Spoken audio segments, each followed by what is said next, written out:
Hi, Tony DeWitt here, Missouri appellate attorney and a guy who tries to make the law make sense on YouTube. Several of you have asked me to do something on the Andrew Lester Ralph Yarl shooting, and I'm going to do that today down at the beach. Come join me.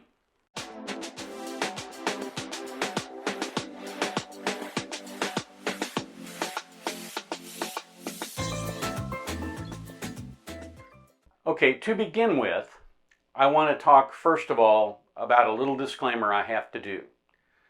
The investigation has not fully completed. The police are still doing work. I'm sure there are still forensics that are being done. I'm sure they have not completely interviewed all of the witnesses, nor has Mr. Lester's attorney interviewed all of the witnesses.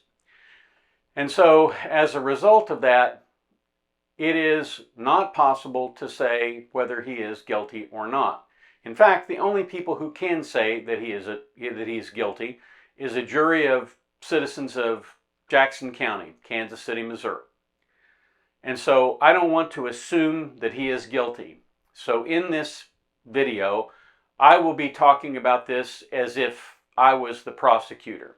And I think it is very fortunate that Mr. Yarl was not killed outright in this regard. That owes probably as much to his youth and athleticism as it does to any intent by Mr. Lester, whatever intent that may be. Let's talk about a couple of things. One of the rules of gun safety is you never point your gun at something you don't want to destroy. And the other thing is you have to be certain of your target as well as what is behind it. That's just the rules, plain old rules of gun safety.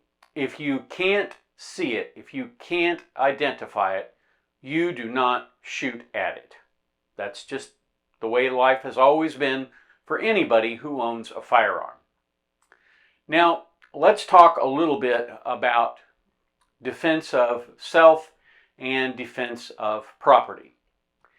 In order to have a good self-defense defense in one of these cases, you first have to establish that your life or health was in jeopardy. Now, that doesn't mean you have to show that they were going to kill you. If you were going to sustain serious bodily injury, you're good to go.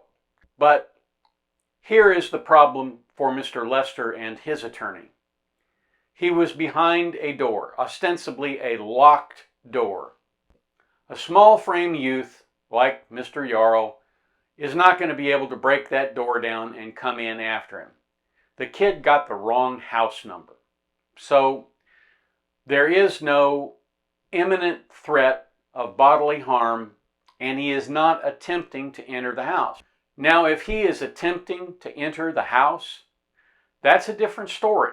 In that situation, Missouri does provide for self-defense. It provides that you can, defend your castle. If that were the case, and if it could be proved, that would be the case. But you can't shoot somebody through the door and claim they were coming into the house. There's no way to do that. The forensics are not going to match, and the testimony of any witnesses are not going to match that. He was shot through the door. Now, I don't know what is in Mr. Lester's heart, and I wouldn't purport to tell you. But I can tell you that when you are as old and experienced as that man was, to be that frightened of a young kid who's just knocking on your door, trying to find out if he's at the right address. So, if you're so frightened by that you open fire, you probably have either a mental disease or defect, or, in the alternative, you're a racist. I know there are a lot of people who think that racism is a charge that is leveled anytime there's a black and white confrontation. And sometimes it has absolutely nothing to do with racism. Sometimes people are just jerks. But where it does have something to do with racism, it is a pernicious evil that everyone has to work hard to stamp out. I also do not subscribe to the idea that only white people can be racist.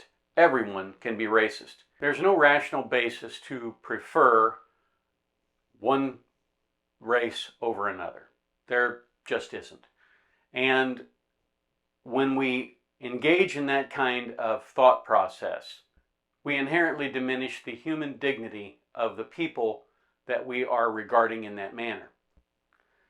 There is no logical or scientific reason for us to prefer people who look like us. It's simply what we have been taught by society, and we need to unlearn that behavior. We need to be much better about that. But in this case, I honestly believe there is probably some little bit of that going on. Not far from Kansas City is a little town called Lexington. And one of Lexington's claims to fame is the fact that it still has a cannonball in the courthouse, the Lafayette County Courthouse.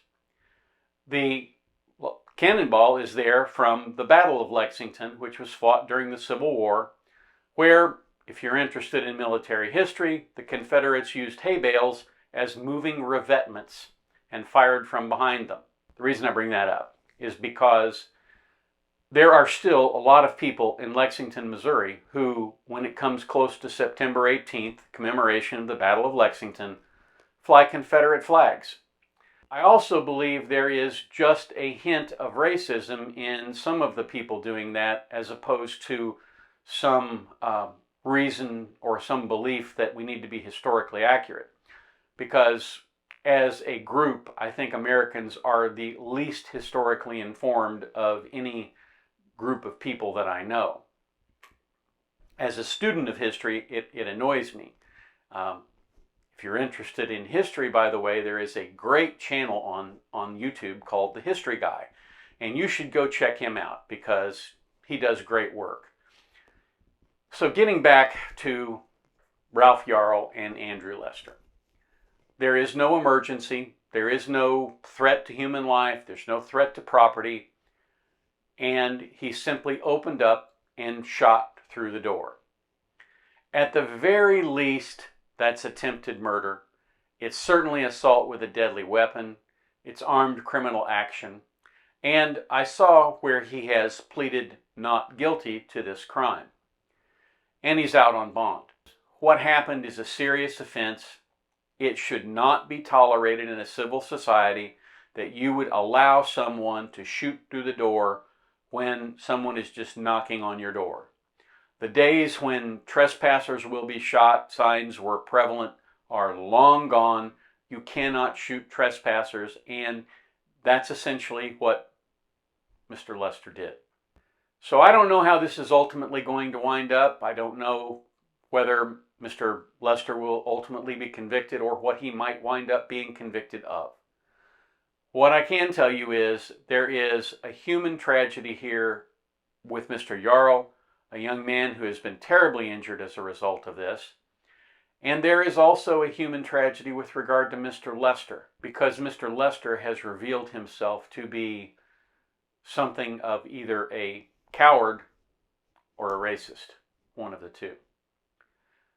My pro tip for people who wish to defend their home and property, and this has been the same for the last 10 years, when I teach the law of self-defense, what I teach is somebody is breaking into your home. Go back to your bedroom, lock the door, put something heavy between you and that door, a chest of drawers, a cabinet, whatever it is. Call 911 and wait for the police. There is absolutely nothing in your house, for the most part, that cannot be replaced with insurance money. And that's why we buy insurance, because people do bad things. If at some point somebody kicks through that door and pushes that dresser aside, that's the time to engage in armed combat. Because at that point you really don't have a choice. That person is coming in to get whatever they're going to get, and they're going to get a lot more than they bargained for. But that is how you handle a situation where someone is invading your home. I've articulated this numerous times in numerous classes, and I've had a lot of people say, well, that sounds like pure cowardice.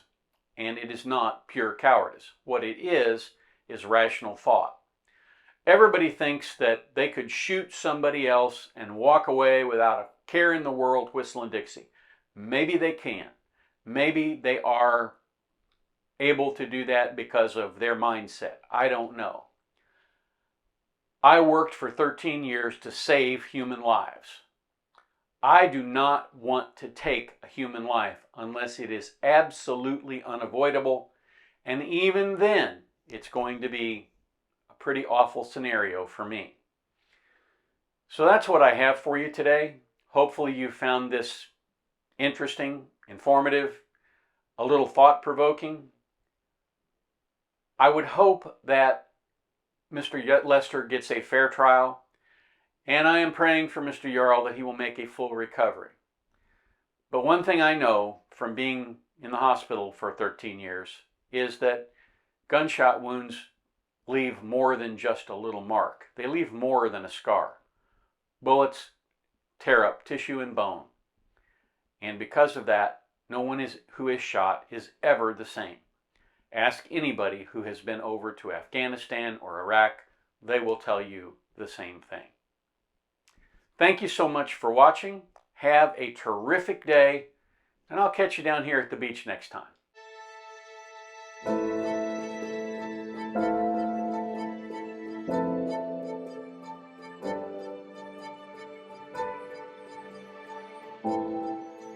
If you like this video, here are a few others you might try, and don't forget to subscribe. Have a terrific day, guys.